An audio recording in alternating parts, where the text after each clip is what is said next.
Assalamualaikum warahmatullahi wabarakatuh. Mohon izin memperkenalkan diri, nama saya Dani Alam Saputra dari Prodi Akuntansi. Sebelum saya mempresentasikannya, saya mohon maaf kepada Ibu Vika selaku dosen pengantar manajemen. Sebelumnya saya mohon maaf Bu, mengumpulkan terlambat dikarenakan ada problem di laptop saya, terutama di aplikasi Zoom-nya. Ketika jam sebelumnya saya udah mau record dan ada problemnya di mana ketika saya udah selesai record dan lain-lain, nah rekordannya itu nggak ada Bu. Nah saya cari-cari nggak ada lagi, saya buat lagi nggak ada, dan itu ada problemnya karena memori saya ini laptopnya udah penuh sehingga saya harus apa menghapus beberapa file-file di internal saya gitu Bu. Mohon maaf sebelumnya Bu ya, mohon maaf. Baiklah, lanjut saja. Tugas dari UTS-nya pengantar manajemen adalah kunjungan UMKM lokal. Nah, ini objeknya di toko sepatu Telapak Ngapak. Yang sebelumnya saya juga dulunya adalah karyawan di sana. Next.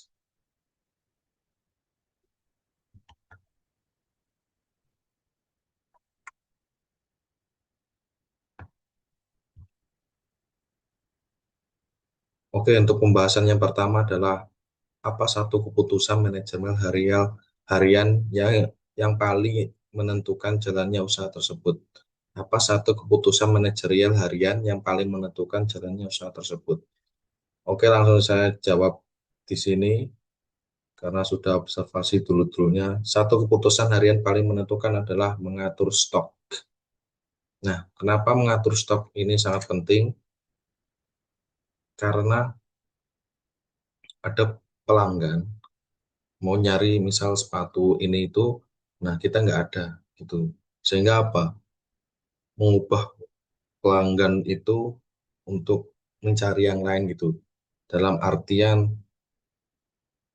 kecewa, pelanggan itu pasti kecewa kalau dia nyari toko yang dulunya menjadi langganan, nah itu tidak ada stok yang dia cari gitu, sehingga pelanggan akan kabur gitu. Terus yang selanjutnya adalah memilih produk yang ditawarkan pajang atau pajang setiap hari. Itu dalam artian barang, barang itu harus dipajang setiap hari itu maksudnya misal ini khusus produk sepatu buat casualan. Nah, yang ini juga buat apa namanya buat basket atau buat sepak bola. Nah itu harus ada dipajang sesuai tempat masing-masing. Jangan ada campur adukan gitu. Karena apa? Orang itu akan melihatnya, oh ini tokonya tidak rapi dan tidak efektif gitu. Karena bercampur aduk-aduknya jenis-jenis sepatu gitu. Sehingga pelanggan akan bingung. Terus, nah ini karena langsung berdampak pada kepuasan pelanggan, arus kas, dan daya tarik toko. Kenapa kepuasan pelanggan itu penting karena jika kita bisa memberikan yang terbaik, maka pelanggan itu akan datang ke tempat kita gitu. Jadi akan menjadi langganan terus gitu. Kalau kita tidak bisa memberikan yang terbaik, maka pelanggan akan mencari toko-toko yang lain gitu. Terus arus kas. Nah, ini sangat penting. Kenapa? Karena stok yang terlalu banyak, stok-stok misal sepatu gitu, kalau tidak penting, misal stok lama atau dead stock, nah itu akan membebani modal. Membebani modal itu dalam artian kita apa ya, modal itu nambah besar gitu. Walaupun sepatu dead stock atau sepatu-sepatu kayak bekas gitu, kalau nilai harga jualnya itu rendah atau tidak bisa menarik perhatian kepada konsumen, maka barang itu akan tetap terus di toko. Nah, sehingga apa? Modal kita untuk mencari yang baru itu semakin banyak gitu. Karena apa? Karena barangnya itu belum keluar ya. Dalam artian masih di dalam. terus menerus gitu. Nah, itu pasti arus kasnya itu pasti akan berpengaruh terhadap penjualan maupun pembeliannya. Kemudian daya tarik toko. Nah, itu sangat penting sekali daya tarik toko akan dikenal lebih banyak kalau kita bisa memberikan atau menyampaikan kepada seseorang, semisal kalau ada yang beli, nah kita harus menarik orang itu harus beli lagi. Karena apa? Karena itu menjadi hasil pendapatan yang sangat besar untuk jangka panjangnya itu. Karena apa? Orang-orang itu akan terus ke tempat kita itu. Nggak ada ke tempat yang lain. Walaupun harganya murah, apa ya, mahal dari yang lain, pasti ke sini lagi. Karena apa? Karena daya tarik dari ucapan kita atau itu membuat dia nyenyak atau dia senang gitu. Oke, next. Yang kedua adalah apa masalah organisasi yang saya temukan. Nah, dalam pengalaman saya, masalah utama organisasi yang ditemukan adalah manajemen stok yang kurang rapi. Kenapa? Yang kurang rapi karena apanya gitu. Oke, bisa saya jelaskan ya. Kurang rapinya itu dalam hal tertata dengan baik yang tadi, misal kayak sepatunya bercampur aduk casualan, olahraga, terus buat sekolah, buat ini itu. Nah, itu tidak rapi. Dan tidak rapi itu dalam artian tidak sesuai tempatnya masing-masing. Misalnya casualan, ya casualan. Terus kalau ini sepak bola, sepak bola. Kalau ini running, ya running gitu. Sehingga ya itu, kurang rapi itu sangat pengaruh dalam suatu apa ya, suatu perekonomian. Perekonomian dalam hal transaksi sepatu ini ya. Terus yang kedua itu pembagian tugas yang tidak jelas. Nah, ini bisa terjadi pembagiannya karena semisal ini untuk pengalaman saya yang pernah kerja di toko sepatu ya. Karena saya dulunya itu seorang shopkeeper atau penjaga toko. Nah, itu pembagiannya itu nggak kurang jelas atau tidak jelas karena bisa rangkap-rangkap gitu. Misal penjaga toko kan harus menjaga terus-menerus ya. Nah, itu bisa rangkapnya jadi kasir, terus packing-packing barang kalau ada pelanggan belinya secara online, terus COD, cash on delivery, atau bayar langsung tapi di tempat. Nah, itu sangat ngaruh sekali, sangat ngaruh dan apa ya, untuk menjaga di toko itu siapa kalau semisal COD-nya itu. Nah, nah, ketika kalau udah rame, misal rame ada beberapa orang ke toko, nah itu karyawan cuma satu, itu tambah mumet, tambah pening ngelayanin semuanya gitu. Sehingga harus ada catatan penting buat pembagian tugas itu atau menambah karyawan lagi sehingga bisa meringankan beban-beban karyawan. Itu. Kemudian pencatatan keuangan yang masih manual. Nah, keuangan manual itu gimana? Pencatatannya itu semisal keuangannya awal-awal itu dari pengalaman saya itu masih menggunakan kertas. Misal, eh, oh ini barang laku ini dicatat gitu, catat-catat secara manual gitu.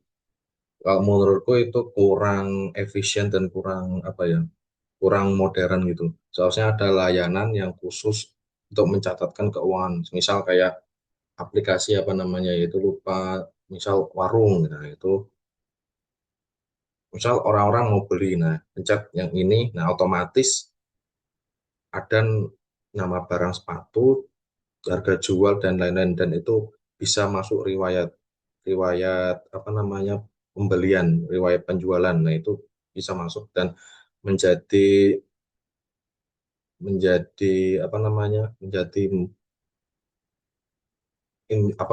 koreksi untuk toko-toko itu yang saya pernah menjadi karyawannya. Oke, terus sehingga berdampak pada efisiensi profesional dan kepuasan pelanggan. Nah, agar tidak apa membebani kas atau membebani suatu perusahaan. Nah, itu harus begitu. Tekniknya itu harus kita harus memberikan kritikan sehingga suatu sistem itu akan menjadi lebih efisien itu lebih lebih apa namanya lebih efisien dan tidak lebih membebani gitu. Dan kepuasan pelanggan itu sangat penting sekali. Sudah saya eh, utarakan tadi. Terus, nah itu yang poin ketiganya, berikan rekomendasi manajemen yang realistis dan sesuai kondisi lapangan. Oke, untuk rekomendasi paling realistis ya, itu membenahi stok. Membenahi stoknya itu dengan kita bisa membuat catatan hariannya melalui aplikasi lah. Jangan melalui buku. Buku itu udah jadul banget dengan aplikasi yang saya sebutkan, misal kayak Warung itu. Nah, gini tuh lengkap banget. Misal kita uh, input produknya, foto, nah itu taruh di HP. Nah, itu pelanggan itu misal mau nyari ini, nah, klik langsung. Nah, itu nanti kita bisa apa mencetak struknya itu. Itu tinggal bungkus udah kasih. Itu aja bisa. Terus itu langsung masuk ke riwayat pembelian. Oke, pembagian tugas. Nah, ini udah saya utarakan tadi kan pembagian tugasnya jelas. Misal kalau karyawan satu, kalau bisa ada menjaga, bukan menjaga apa ya, ketika ada COD atau gimana gitu, nganterin. Nah, itu harus ada di toko. Misal, kalau perintis awal-awal ya, paling kalau pemilik toko itu harus mikir-mikir ulang, nggak harus langsung berapa karyawan, pasti mikir satu dulu gitu. Nah, itu bisa sip-sipan gantian, misal ada COD dari pihak karyawan, ya yang di toko itu harus yang pemiliknya sendiri gitu, sehingga bisa perjalanan beriringan efektif gitu. Ada yang nganter dan ada yang di toko. Nah, misal kalau di toko ada yang beli kan ada ininya, apa namanya, ada margin-margin keuntungan lebih itu. Terus pencatatan keuangan. Nah, ini sangat penting ya untuk pencatatan keuangan ini. Karena masuk keluarnya barang, nah itu harus spesifik atau harus apa namanya, harus jelas gitu. Jangan ada kayak penyelewengan kegunaan itu. Ini sangat penting ini. Karena kalau ada penyelewengan ini merusak suatu sistem yang ada di toko itu. Kemudian promosi sederhana di medsos. Nah, ini sangat penting ya. Kenapa harus di medsos?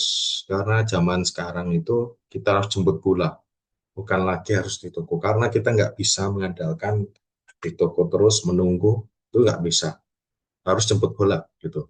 Misal kayak live TikTok, nah itu banyak banget live Shopee. Nah itu harus ada. Walaupun sekarang saya lihat itu pajak-pajaknya gede, ya kita harus menaikkan harganya. Karena kalau kita nggak bisa, karena ini akan mempengaruhi apa namanya, keuangan di toko itu harus, keuangan toko itu pasti ngaruh banget itu atas kebijakan itu. Maka dari itu dengan cara menaikkan PPN itu pasti bisa. Medsos itu sangat penting. Sekarang medsos zamannya zaman luar biasa ini. Karena apapun barang yang ada di medsos itu banyak dicari itu.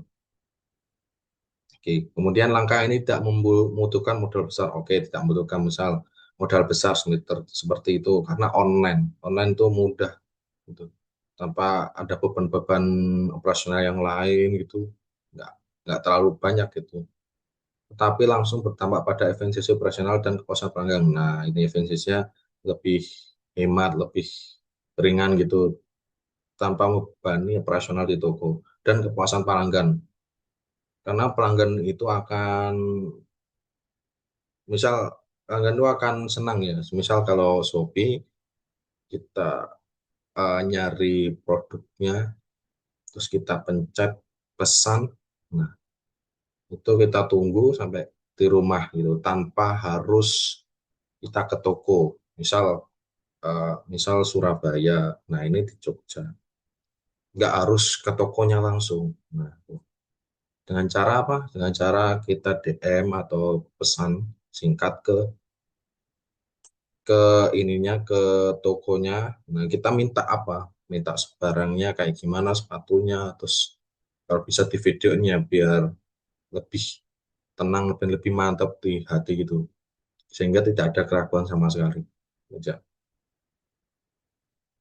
Nah, ini untuk bukti observasi videonya ini. Ini ada toko-tokonya ini Telapak Ngapak namanya, yang ada di Sleman, Jogja. Nah, ini saya pernah kerja selama 8 bulan di sini. Oke, langsung aja start.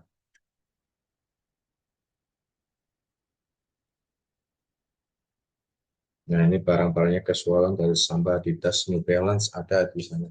Ini sama teman saya juga banyak variasi variasi sepatunya ini. Soalnya masih apa namanya perintis juga, maka bangunannya ya seperti ada kalanya itu.